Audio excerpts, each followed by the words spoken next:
Have you ever wondered if it's safe to get your neck cracked? If you're like me, you go to the chiropractor or a physical therapist, because PTs can crack necks too, and someone's about to crack your neck and you're just like, wait, I'm not 100% confident. You're not alone. A lot of people are like that. And even sometimes, though I know it's perfectly safe and I'm trained in doing it, I still tense up. So I am Dr. Sarah Sewell of Resilience RX, and tonight we are going to talk about how safe it is to get your neck cracked. So for obvious reasons, we can't do like straight out research on this, right? You can't line up 10 people, crack all their necks, and see if they get strokes. That wouldn't be very ethical. However, we can do studies to see how many people went to X doctor, how many strokes actually occurred. And what we find is that there's a correlation between going to the chiropractor and having a stroke, as is there a correlation between going to your primary care provider and having a stroke. Now, your PCP is not cracking your neck when you're there at that visit.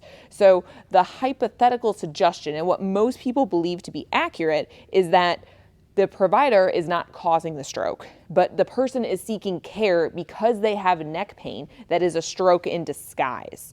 And regardless of whether they get their neck cracked, they had a stroke when they walked in, and cracking their neck did not give them a stroke. This is kind of the main point. You go to the doctor because you have neck pain. Neck pain, when it's a stroke, can present in various typical areas of your neck. A provider that's skilled will know those areas and will know what can potentially cause a stroke and if there's any concern. The main concern typically comes in with cervical manipulation, that's a neck, kind of crack in your neck, with only rotation or only extension, because we're worried about the arteries that run through the neck, because the whole point is to not cut them in half, because that gives you a stroke. That's a bad thing. We don't want that. And that happens at end range rotation, so all the way to the right or to the left, or end range extension, all the way back. So if the manipulation is 100% done in one of those directions, yes, there is a risk of stroke. Any skilled provider knows you do not crack someone's neck like that. That's just a very, very bad idea. Anytime your neck is getting cracked, there's a combination of levers and movements that your neck is put in to avoid putting end range stress on those arteries. So never is a manipulation done only in rotation. There's usually some side bending. Maybe there's some extension. And all those additional levers decrease the stress that's put on the artery to the point where it's not sufficient enough to do any damage.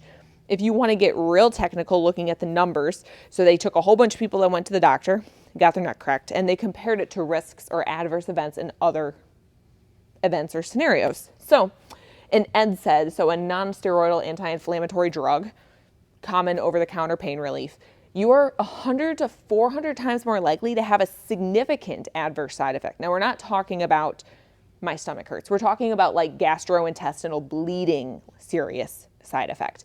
100 to 400 times more likely to have that than you are to get a stroke from having your neck cracked.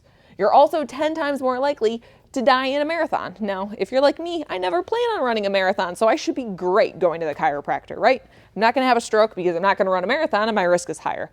Now, there is that logic is a little faulty, but if you look at these numbers and you compare things, how often do we take over-the-counter pain relief? Very, very frequently. Most people more than they want to, and we don't really run a marathon very frequently, but the point is that the risk of having a negative side effect associated with a neck manipulation or getting your neck cracked is really, really, really low.